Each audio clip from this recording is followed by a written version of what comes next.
all the advice I always give to entrepreneurs is just get going, just start. Don't build the perfect solution, the perfect product, so many features.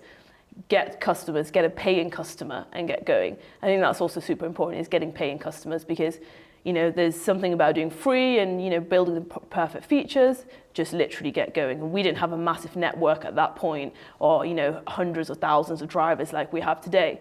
But what we did have was, we saw a problem, we saw an opportunity, and we knew customers were willing to pay for it.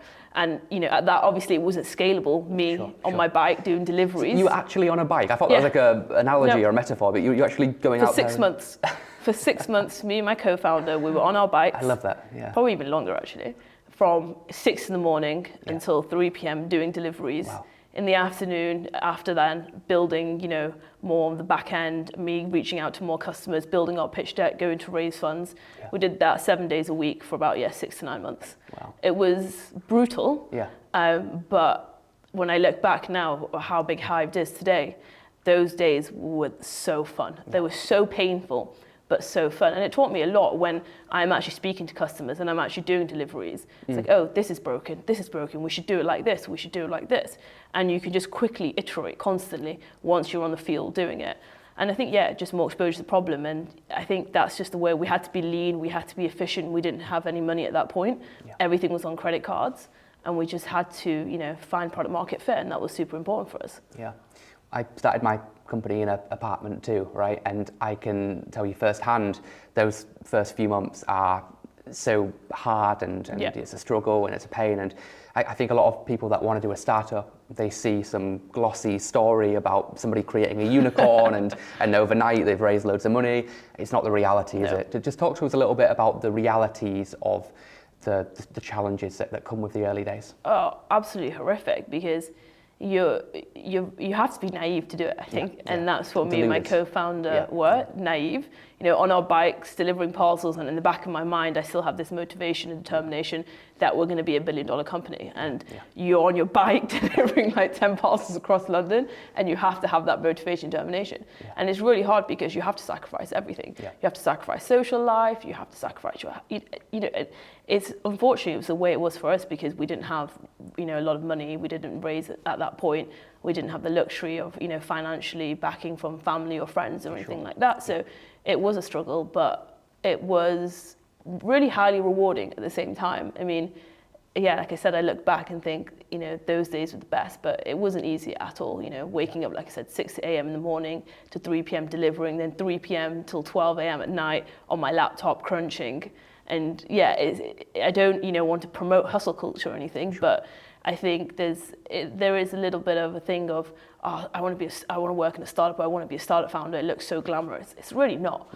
And I think that's what I'm trying to say. I'm not promoting hustle culture, but I'm not also trying to say it's super easy. It's required if you want to build something. And I know it's not sexy to talk about like an anti-4-day work week, but it depends on what you want to do, right? Yeah. But in your situation, it's I don't know how you can build something successful without putting in the work. No, and I think it depends on the individual founder and how quickly you want to grow and how quickly you want to take the company. I think me and Matthias had, always had this ambition that we kind of go big for us, right? We want to build one of the fastest growing companies in Europe, and we're on track to do that.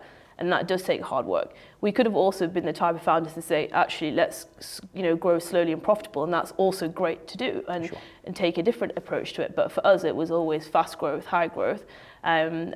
Become one of the fastest growing companies and take on this massive industry. I mean, we want to be the largest parcel delivery network in the UK within 5 years from when we started. We're on track to do that, but 5 years is not a long time.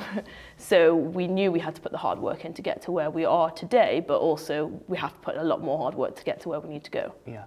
Parcel deliveries is a painful market for customers a lot of the time. Like I've used Yodel and all the other ones, right? It's a pretty shit experience most of the time. I heard you talk on a podcast about trying to make the experience 10 times better. Yeah. What does that mean to you? What does great customer service and satisfaction look like? So I think I'm a recipient of parcel delivery, and I've grown up with parcel delivery era. My parents probably not, but me, shopping online, everything. And also we've grown up in this digital native age where I can, order food really easily in a really slick experience, order a taxi if I need one, a really slick experience, do everything really digitally native.